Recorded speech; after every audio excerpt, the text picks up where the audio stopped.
Well, in related news, let's now speak to award-winning chef Melusi Twala.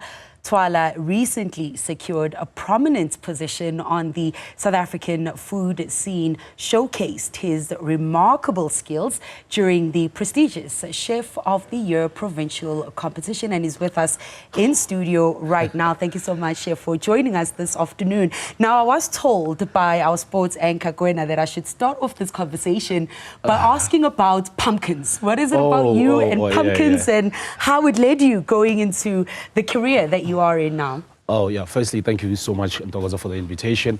So, in 2006, that's when I started my career as a chef. It was an info chef. But by then, I was a chef who never decided, I never contemplated in being a chef. You know, you hear these beautiful stories from everyone. They're the great chefs saying it's either their grandmother or they used to cook with their fathers, all these beautiful stories.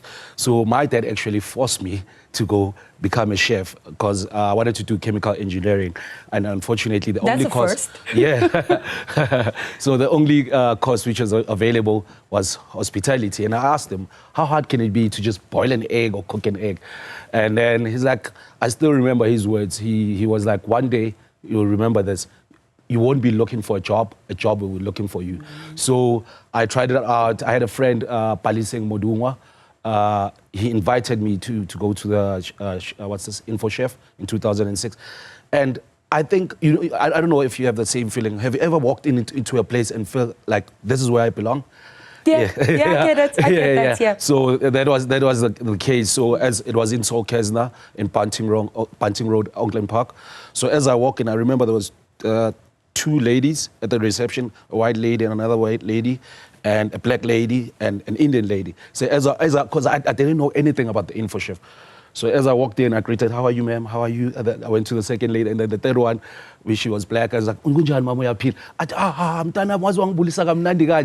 so we started having a conversation. But at the back, I could smell some good croissants, freshly coffee. And I asked her, what's going on here? And then she explained to me that, oh, this is the info chef. We went through the program. He's like, you're going to go to the auditorium.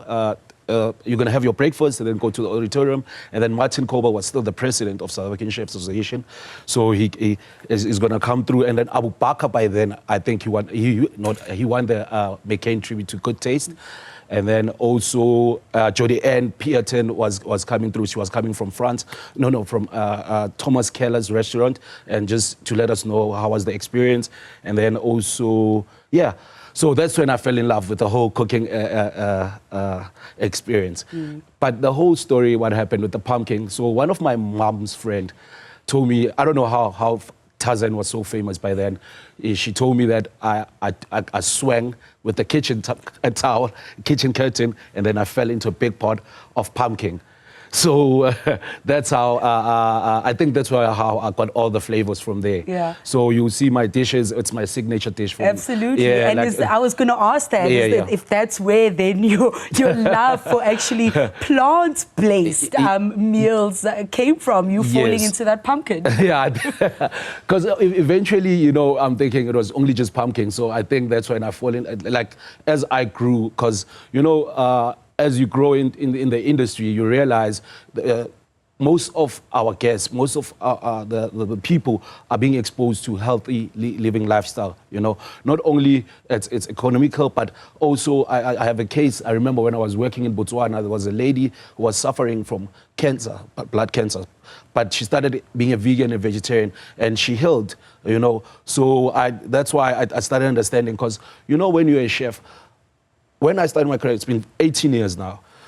So throughout these 18 years, I realized, you know, becoming a chef, yes, we create these beautiful dishes with flavors. We spend so much enormous time in the kitchen, but you realize you're fighting against hunger, because food also cures a lot. You know, like in the olden days, if you look at our grandparents, our mothers, they live longer. You know, and there was, you remember on a Sunday, you could only have chicken only. So there wasn't a lot of meat. It's either it's pap, morojo. You see one of the dishes here, it's got mabele and morojo. So it's inspired by how the generational has been going through. Yeah. And you know, as you speak about that, both my grandmothers, the one talks to me about how she still grows spinach, and the other one of the importance of some of that traditional food that we grew up with. And I think let's talk a little bit about that, because South Africa, you know, we do have a food insecurity challenge that we're facing, but we are also facing those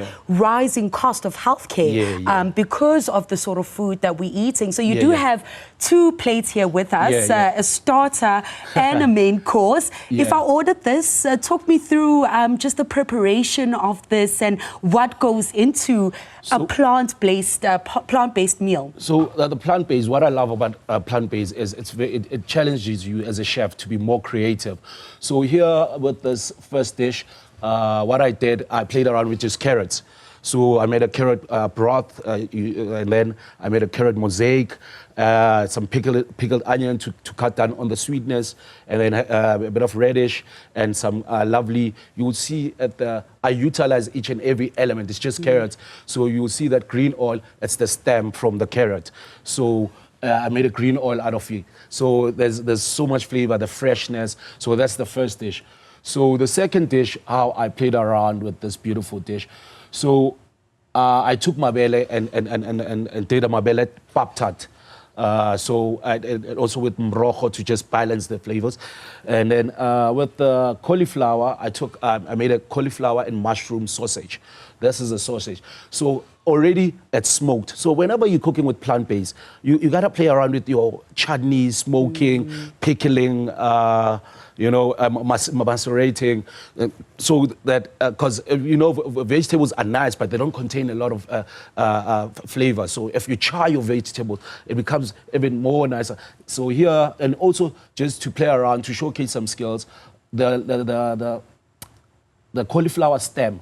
So I've taken the cauliflower stem, and then I made it like a little flower with a bit of charred cauliflower, and the rest of the cauliflower, I made it a puree, and then combined it also with the mushroom, and then obviously with my butternut that I love, and then the sauce, I made a brown onion sauce. So I bent the onion skins, and then roasted a bit of onions, cooked them for like 2 hours, and then blitzed it and let it reduce up to this beautiful dark sauce. So some creativity there that I think I should try to get my kids sure. to actually eat more veggies. But Chef, you obviously have worked for, you know, hotels and restaurants that are really visited by globetrotters.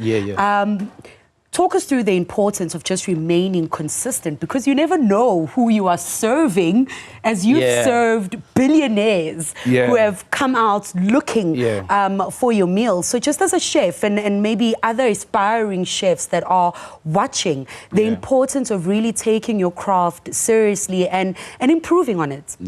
So I always say, you know, love what you do. Even if someone is watching, I don't care if you're a cleaner or you're a bus driver, but just love what you do. You'll never know who's watching. I remember when I was the executive sous chef at the Intercontinental, there was a guest who actually, I was running the pass, guest came through, and then he said, one of the waiters, managers came through, Chef, can you, like, in a hurry, can you cook us a lamb curry? There's a guest. I was like, we don't have curry in the menu, but if he's willing to wait for 2 hours, I can cook it for him.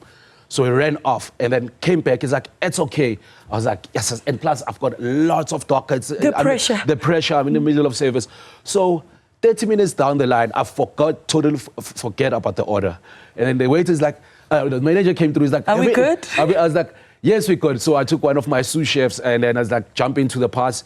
So I normally, every time, I always have this homemade curry paste that I always make. So it was stashed in the fridge, and I went downstairs to the fridges, and I came across meat, and then I just mixed it quickly. So, you know when you love what you do? So I just cooked a curry in like less than 45 minutes, because I had, one of the chefs came through. He's like, Chef, if you put a spoon inside, it will cook quickly. It'll cook faster. So I ended up, I cooked the dish and then took it out, forgot. After 3 months, some random guy came into the restaurant saying, they are looking for you. I was like, who's looking for me? He's like, the person who was cooking the curry on that day. And I was going through a lot. There was so much pressure. We were counting stock, and it was just a lot, you know, working in a high pressure zone. So now this guy came in the first time and I gave him the wrong number. The second time he came in, he's like, seriously, please, we're trying to contact you. I was like, no, I'm busy. And then he's like, no, I can even come where you stay. By then I was staying in Braamfontein. I came to Braamfontein.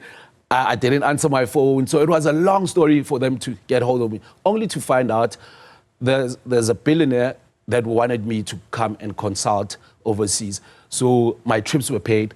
I ended up doing the course of seafarers and went overseas. And then I furthered my studies in France. I furthered my studies in Barcelona and Italy, and travel a bit of parts of each and every country. So that's why hence I say, and by then I didn't know I was cooking a curry for just a billionaire. So I got to travel for free by just loving what I do.